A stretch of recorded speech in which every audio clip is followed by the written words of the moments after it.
Good morning to everyone. आप सभी का बहुत बहुत वेलकम और अभिनंदन आपका अपना यूट्यूब चैनल एग्जाम ट्यूटोरियल थ्रियम पर। और आज हम लोग देख रहे हैं पंक्चुएशन मार्क्स अर्थात विराम चिन्ह। और आइए इंग्लिश ग्रामर का बेसिक इंग्लिश ग्रामर जो कि ऑक्सफोर्ड कंपनी का है, जो कि आर के सिन्हा साहब का लिखा हुआ है, उसको हम लोग कंप्लीट कर रहे हैं। और उसमें आज हम लोग देखेंगे पंक्चुएशन मार्क्स और कैपिटल लेटर्स। और उसके बाद फिर एक्सरसाइज नंबर 36 हम लोग सॉल्व करेंगे। 35 एक्सरसाइज तक कंप्लीट कर लिए है। चलिए देखते हैं। पंक्चुएशन मार्क्स की मदद से वाक्यों को पढ़ने, बोलने और उनके अर्थ समझने में मदद मिलती है। कैसे मदद मिलती है, कौन कौन सा पंक्चुएशन मार्क्स होता है, उसको सबसे पहले हम लोग देख लेते हैं। तो यहाँ पर देखेंगे, सबसे पहला जो महत्वपूर्ण पंक्चुएशन मार्क्स है वो फुल स्टॉप है। दूसरा कॉमा है। फिर है इंट्रोगेटिव चिन्ह अर्थात क्वेश्चन मार्क्स जिसको बोलते हैं। फिर है number of note of exclamation mark. फिर अपोस्ट्रॉफी, जो कि किसी भी लेटर के बीच में ऊपर से अपोस्ट्रॉफी देते हैं। फिर है इन्वर्टेड कॉमा, जो कि डायरेक्ट इनडायरेक्ट बनाते समय इसका यूज करते हैं। अब सबसे पहले फुल स्टॉप के बारे में हम लोग देख लेते हैं। असर्टिव और इंपरेटिव सेंटेंस के अंत में फुल स्टॉप का प्रयोग होता है। कौन कौन सेंटेंस के अंत में फुल स्टॉप का प्रयोग करते हैं? असर्टिव सेंटेंस और इंपरेटिव सेंटेंस के अंत में फुल स्टॉप का प्रयोग करते हैं। जैसे आई ईट, लास्ट में क्या है? फुल स्टॉप है। फिर आई एम नॉट रेडी, यहाँ भी लास्ट में क्या है? फुल स्टॉप है। संक्षिप्त शब्दों में भी फुल स्टॉप का प्रयोग होता है, जैसे M A, M dot A. फिर दूसरा B A, B dot A dot. फिर तीसरा सी ओ, सी ई डॉट ओ डॉट। फिर आई एस सी, इसमें फुल स्टॉप का ही हम लोग प्रयोग करते हैं। फिर बी एस सी, फिर आई पी एस, ये सब के I dot P dot S, ये सब में हम लोग फुल स्टॉप का प्रयोग करते हैं। फिर तीसरा देख लेते हैं। आजकल प्रायः doctor, D R, M R S के बाद प्रायः फुल स्टॉप का प्रयोग नहीं होता है। पहले हम लोग डॉक्टर लिखते थे डी आर डॉट, मिस्टर लिखते थे एम आर डॉट, लेकिन अब इसका प्रयोग नहीं करते हैं। प्रायः इसका प्रयोग खत्म हो गया। ठीक है, अब देख लीजिए। फिर 4 नंबर में फर्स्ट, सेकेंड, थर्ड इत्यादि के बाद फुल स्टॉप का प्रयोग नहीं होता है। लोगों में हम लोग देखें कि इसका प्रयोग करेंगे और इसमें प्रयोग नहीं करेंगे। पहला असर्टिव सेंटेंस और इंपेरेटिव सेंटेंस के लास्ट में फुल स्टॉप का प्रयोग करेंगे। फिर दूसरा, संक्षिप्त शब्दों में भी फुल स्टॉप का प्रयोग करेंगे। और तीसरा है कि प्रयोग कहाँ नहीं करेंगे, तो D R, M R S के बाद हम लोग फुल स्टॉप का प्रयोग नहीं करेंगे। फिर 4 नंबर में फर्स्ट, सेकेंड, थर्ड ये जो लिखते हैं शॉर्ट में, इसके बाद भी हम लोग फुल स्टॉप का प्रयोग नहीं करेंगे। अब आ जाइए, कॉमा का प्रयोग हम लोग कहाँ करेंगे, इस पर ध्यान दे लेते हैं। तो कॉमा का प्रयोग हम लोग कहाँ करेंगे? तो कॉमा का प्रयोग वहां होता है जहां कम ठहरने की जरूरत पड़ती है। फुल स्टॉप पर ना पूरा हम लोग ठहरते हैं, पूर्ण विराम, तो उसको हिंदी में पूर्ण विराम कहते हैं। कॉमा माना जहां पर ठहराव बहुत कम होता है या थोड़ी देर के लिए होती है, तो उसको हम लोग कॉमा बोलेंगे और इसका प्रयोग करेंगे। जैसे एक ही पार्ट ऑफ स्पीच के दो से अधिक शब्दों को अलग करने के लिए कॉमा का प्रयोग किया जाता है ना। अब देख लीजिए, जैसे आई हैव अ कैट और a dog and an ox. मेरे पास क्या है? एक बिल्ली है, एक कुत्ता है और एक क्या है? एक बैल है। तो यहाँ पर दो शब्दों के बीच में एक कॉमा का प्रयोग किए। फिर लास्ट था इसलिए एंड का प्रयोग कर लिए। फिर नाम है, देख लीजिए, Ram comma Mohan and John are playing. तो यहाँ पर हम लोग किस चीज का प्रयोग किए? कॉमा का प्रयोग किए। फिर नोट ऑफ इंट्रोगेटिव, यहाँ पर क्वेश्चन मार्क का प्रयोग हम लोग कहाँ करेंगे? अभी तक हम लोग देख लिए फुल स्टॉप का प्रयोग कहाँ कहाँ करेंगे। एक तो करेंगे फुल स्टॉप का प्रयोग इंपेरेटिव सेंटेंस और असर्टिव सेंटेंस के बाद में। फिर फुल स्टॉप का प्रयोग हम लोग शॉर्ट फॉर्म लिखते समय करेंगे। फिर फुल स्टॉप का प्रयोग कहाँ नहीं करेंगे? डी आर, एम आर, ये सब लिखते समय फुल स्टॉप का प्रयोग नहीं करेंगे। फर्स्ट, सेकंड, थर्ड लिखते समय फुल स्टॉप का प्रयोग नहीं करेंगे। कॉमा का प्रयोग कहाँ करेंगे? किसी भी वाक्य में जब थोड़ी देर के लिए ठहराव करना हो तो हम लोग कॉमा का प्रयोग करेंगे। अब इंट्रोगेटिव मार्क का प्रयोग कहाँ करेंगे? तो फिर प्रश्नवाचक वाक्यों के अंत में नोट ऑफ इंट्रोगेशन का प्रयोग किया जाता है। कोई भी प्रश्न पूछना हो तो लास्ट में हम लोग किस चीज का प्रयोग करेंगे? इंट्रोगेटिव मार्क का प्रयोग करेंगे। जैसे ये आर यू गोइंग, क्या तुम जा रहे हो? यहाँ पर लास्ट में क्वेश्चन मार्क हम लोग देंगे। व्हाट इज योर नेम, तुम्हारा नाम क्या? तो लास्ट में हम लोग क्वेश्चन मार्क देंगे। हु आर यू, तुम कौन हो? तो यहाँ भी लास्ट में क्वेश्चन मार्क देंगे। वेयर डू यू लिव, तुम कहाँ रहते हो? तो यहाँ भी लास्ट में हम लोग क्वेश्चन मार्क देंगे। ठीक है, हम लोग कौन कौन सा अभी चिन्ह पढ़ लिए? एक तो फुल स्टॉप पढ़ लिए, दूसरा कॉमा पढ़ लिए, तीसरा क्वेश्चन मार्क पढ़ लिए। अब हम लोग देख लेते हैं नोट ऑफ एक्सक्लामेशन, है ना। नोट ऑफ एक्सक्लामेशन इसको बोलते हैं। इसका प्रयोग हम लोग कहाँ कहाँ करते हैं? नोट ऑफ एक्सक्लामेशन का प्रयोग एक्सक्लामेटरी सेंटेंस, ऑप्टेटिव सेंटेंस और इंटरजेक्शन के बाद होता है। नोट ऑफ एक्सक्लामेशन का प्रयोग कहाँ होता है? नोट ऑफ एक्सक्लामेशन का प्रयोग एक्सक्लामेटरी सेंटेंस, ऑप्टेटिव सेंटेंस और इंटरजेक्शन के बाद होता है। जैसे मे गॉड ब्लेस यू, भगवान आपकी लंबी उम्र दे, तो यहाँ पर ये लास्ट में क्या है? एक्सक्लेमेशन मार्क है। What a beautiful seen it is, कितना सुंदर सीन है, तो यहाँ भी लास्ट में क्या है? एक्सक्लेमेशन मार्क है। Alas my dog is dead, हाय मेरा कुत्ता मर गया, तो यहाँ भी अलास के बाद क्या दिए? एक्सक्लेमेशन मार्क दिए। Hurray we have won the match, वह हम लोगों ने मैच जीत लिया है। तो ये इसमें हम लोग एक्सक्लेमेशन मार्क का प्रयोग किए हैं। ठीक है, अब नेक्स्ट देख लेते हैं अपस्ट्रॉफी। अपस्ट्रॉफी का प्रयोग कहाँ करेंगे? तो नाउन को पोसेसिव केस का रूप देने में और संक्षिप्त शब्दों में लुप्त शब्दों की जगह अपस्ट्रॉफी का प्रयोग होता है। पोसेसिव केस कहने का मतलब अधिकारवाचक, जहां से अधिकार दिखाना हो। ठीक है, जैसे राम्स डॉग, राम का कुत्ता, तो इस कुत्ते पर किसका अधिकार है? राम का अधिकार है, तो इसलिए राम में एम और एस के बीच में अपस्ट्रॉफी देते हैं। ठीक है, काउस मिल्क, किसकी दूध? गाय की दूध, तक डब्ल्यू और एस के बीच में अपस्ट्रॉफी देते हैं। काउस मिल्क, गायों की दूध, तो यहाँ पर बहुवचन है काउस, तो इसके एस के बाद अपस्ट्रॉफी देंगे। ठीक है, aren't means are plus not anomalous finite है, तो यहाँ पर देख लीजिए, सॉरी, संक्षिप्त रूप है, कंस्ट्रक्टेड फॉर्म है ये, तो यहाँ पर हम लोग क्या करेंगे? अपस्ट्रॉफी देंगे। अब देख लेते हैं,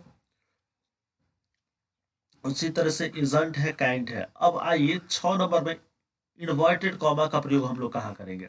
इन्वर्टेड कॉमा जो कि डबल कॉमा से शुरू करेंगे फिर डबल कॉमा से अंत करेंगे, है ना, तो इसको हम लोग इन्वर्टेड कॉमा कहेंगे। तो इन्वर्टेड कॉमा का प्रयोग कहाँ करेंगे? किसी वक्ता के कथन को उसी के शब्दों में रखने के लिए इन्वर्टेड कॉमा का प्रयोग किया जाता है। किसी वक्ता के कथन को उसी के शब्दों में रखने के लिए किसका प्रयोग करते हैं? इन्वर्टेड कॉमा का प्रयोग करते हैं। जैसे ही सेड, उसने कहा, आई एम रेडी, मैं तैयार हूं। उसने क्या कहा? आई एम रेडी, मैं ये तैयार हूं। तो यहाँ पर एक है रिपोर्टिंग वर्ब और एक है रिपोर्टेड स्पीच। तो ये है रिपोर्टिंग वर्ब, पहला वाला भाग जो है रिपोर्टिंग वर्ब है, दूसरा वाला भाग क्या है? रिपोर्टेड स्पीच है। दूसरा वाला भाग जब रिपोर्टेड स्पीच है, तो जो रिपोर्टेड स्पीच है इसको हम लोग इन्वर्टेड कॉमा के मध्य में, हमारा इन्वर्टेड कॉमा से के अंदर रखे हैं। तो इन्वर्टेड कॉमा का प्रयोग कहाँ करेंगे? एक तो इनडायरेक्ट, डायरेक्ट स्पीच जब बनाते हैं तो वहां पर इन्वर्टेड कॉमा का प्रयोग करेंगे, या फिर कोई वैसा सेंटेंस जिसको हम लोग को ज्यादा हाईलाइट करना हो, तो भी किसी भी सेंटेंस में इन्वर्टेड कॉमा का प्रयोग हम लोग करते हैं। देख लीजिए, Ram said to me, Ram ने मुझसे कहा, व्हाट इज योर नेम, तुम्हारा नाम क्या है? तो what is your name reported speech है, इसलिए इसको क्या किए? इन्वर्टेड कॉमा के मध्य में डाल दिए। ठीक है, तो इस बेसिक ऑक्सफोर्ड ग्रामर का ये 20 नंबर लेसन हम लोग कंप्लीट कर लिए, पंक्चुएशन मार्क्स। अब देख लीजिए कैपिटल लेटर का यूज कहाँ करेंगे, उसके बाद एक्सरसाइज नंबर 36 बनाएंगे। ठीक ना, the use of capital letters, माना बड़े अक्षरों का इस्तेमाल हम लोग कहाँ करते हैं? तो प्रत्येक सेंटेंस का पहला अक्षर कैपिटल होता है। प्रत्येक सेंटेंस का पहला लेटर क्या होता है? कैपिटल होता है। प्रत्येक सेंटेंस का पहला लेटर क्या होता है? कैपिटल होता है। Ram is a boy, Ram क्या है? एक लड़का है। कब हियर, यहाँ आओ। आर यू इल, क्या तुम बीमार हो? Alas my cat is dead, हाय मेरा बिल्ली मर गया है। तो यहाँ पर ये सेंटेंस है कई प्रकार का, एक तो असर्टिव सेंटेंस है, इंपरेटिव सेंटेंस है, क्वेश्चन सेंटेंस है, फिर एक्सक्लामेटरी सेंटेंस है। सभी सेंटेंस का पहला लेटर देख लीजिए, आर है, सी है, ए है, ये कैपिटल लेटर में लिखा हुआ, अर्थात बड़ा लेटर है ना, बड़ा अक्षर में है। अब देख लीजिए दूसरा, इंग्लिश पोएम की प्रत्येक पंक्ति का पहला अक्षर कैपिटल होता है। जब इंग्लिश पोएम लिखते हैं तो उस प्रत्येक पंक्ति का पहला लेटर क्या होता है? कैपिटल होता है। जैसे all things bright and beautiful, all creatures great and small, all things wise and wonderful, यहाँ पर पहला लेटर ए है, ये कैपिटल है ना। अब देख लीजिए तीसरा number, pronoun I capital letter से ही लिखा जाता है। प्रोनाउन आई किस लेटर से लिखा जाता है? कैपिटल लेटर से ही लिखा जाता है। आई एम रेडी, मैं तैयार हूँ, इसका आई कौन सा लेटर से लिखा हुआ है? कैपिटल लेटर से ही लिखा हुआ है, तो ये प्रोनाउन है जो कि कैपिटल लेटर से लिखा हुआ है। You know that I am honest, तुम जानते हो कि मैं ईमानदार हूँ। You know that I am honest, तुम जानते हो कि मैं क्या हूँ? ईमानदार हूँ। फिर 4 नंबर में, गॉड शब्द के प्रथम अक्षर जी हमेशा कैपिटल लेटर से लिखा जाता है। गॉड शब्द के, गॉड शब्द में प्रथम अक्षर, गॉड शब्द में प्रथम अक्षर हमेशा जो जी है कैपिटल लेटर से लिखते हैं, तो हो गया ऑलमाइटी गॉड है। स्मॉल लेटर से लिखेंगे तो ये हो गया छोटे छोटे देवताओं। जैसे आई लव गॉड, मैं ईश्वर से प्यार करता हूँ, तो यहाँ पर कैपिटल गॉड का पहला लेटर जी भी कैपिटल से लिखा हुआ है, और ये सेंटेंस जो शुरू है असर्टिव सेंटेंस का फर्स्ट लेटर आई भी कैपिटल लेटर से लिखा हुआ है। फिर एब्रिविएशंस में कैपिटल लेटर का प्रयोग होता है, जैसे M A, B A, S D O, ये सब में कैपिटल लेटर लिखते हैं। अब देख लीजिए 6 नंबर में, व्यक्ति, स्थान, दिन, महीना, देश, भाषा इत्यादि के खास नाम का पहला अक्षर कैपिटल लेटर से शुरू होता है। इस सब का पहला लेटर किस लेटर से शुरू होता है? कैपिटल लेटर से। मोहन, पटना, इंडियन, जनवरी, मंडे, इंग्लिश इत्यादि ये सब किस से शुरू है? पहला लेटर कैपिटल से शुरू है। जैसे मोहन का एम बड़ा, पटना का पी बड़ा, इंडियन का आई बड़ा, जनवरी का जे बड़ा, मंडे का एम बड़ा, इंग्लिश का ई बड़ा। तो ये सब कैपिटल लेटर्स हम लोग किसी भी सेंटेंस में कब कब लिखते हैं इसके बारे में जानकारी था। अब अगर ये दोनों चैप्टर समझ में आ गया हो तो आइए हम लोग एक्सरसाइज नंबर 36 को सोल्व करते हैं। जैसे देख लीजिए क्या है प्रश्न, punctuate this sentence using capital letters where necessary. इन सेंटेंस को कैपिटल लेटर लिखिए जहां आवश्यक है। जैसे पहला उदाहरण है, I know Ram, Ram very well. मैं जानता हूँ राम क्या है? Ram is very well, Ram बहुत अच्छा है। राम क्या है? बहुत अच्छा है। यहाँ पर स्मॉल आई, इसको हम लोग कैपिटल आई में बदलेंगे, फिर राम का आर छोटा है तो इसको हम लोग बड़ा में बदलेंगे। तो इस प्रकार ये सेंटेंस हमारा करेक्ट हो गया। फिर दूसरा वाक्य है, राम और श्याम आर गुड। राम और श्याम क्या है? गुड है। तो यहाँ पर आर कैपिटल करेंगे, एस कैपिटल करेंगे और फिर गुड के बाद फुल स्टॉप देंगे, तो ये हमारा सेंटेंस करेक्ट हो गया। अब आइए एक्सरसाइज हम लोग बनाते हैं। माई नेम इज श्याम, तो यहाँ पर हम लोग कैपिटल लेटर लिखेंगे सबसे पहले, उसके बाद श्याम का एम कैपिटल हो जाएगा, उसके बाद फुल स्टॉप बन गया। जो दूसरा ही का एच बड़ा लिखेंगे, he is going to Patna. अब ये भी सेंटेंस कंप्लीट हो गया। और next I live in Bihar, तो इस पे क्या करेंगे? आई कैपिटल लिखेंगे, है ना, और बिहार का बी बड़ा कर देंगे। मार्च,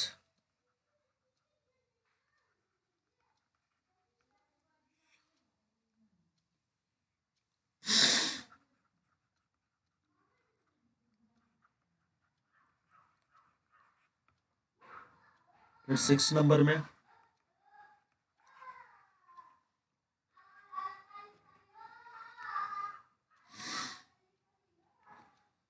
यहाँ क्या करेंगे? Ram comma Ali and Gopi are playing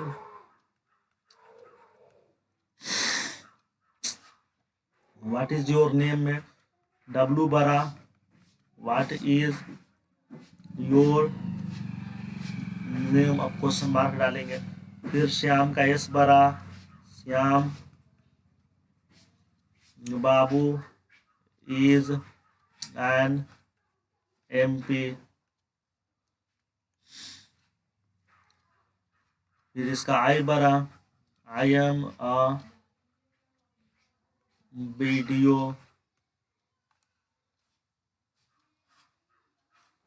फिर मोहन का एम बड़ा लिखेंगे, Mohan apostrophe Mohan cow is ill. उसका बाद यहाँ दिस इज सोहन्स पेन। फिर अलास, ये एक्सक्लेमेशन मार्क देंगे। फिर माई कैट इज डेड, यहाँ पर इज दिस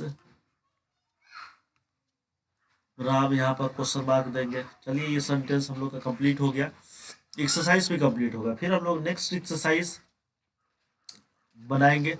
अगर ये PDF नोट्स अगर आपको चाहिए तो आप हमारे टेलीग्राम चैनल पर बिल्कुल ज्वाइन कीजिए, और टेलीग्राम चैनल का नाम है एग्जाम ट्यूटोरियल 3 है ना। जिस नाम से आपका यूट्यूब चैनल है उसी नाम से आपका टेलीग्राम चैनल है, क्योंकि डिस्क्रिप्शन बॉक्स में मिलेगा। बिल्कुल इसको आप ज्वाइन कीजिए। चलिए फिर हम लोग नेक्स्ट क्लास में मिलते हैं, तब तक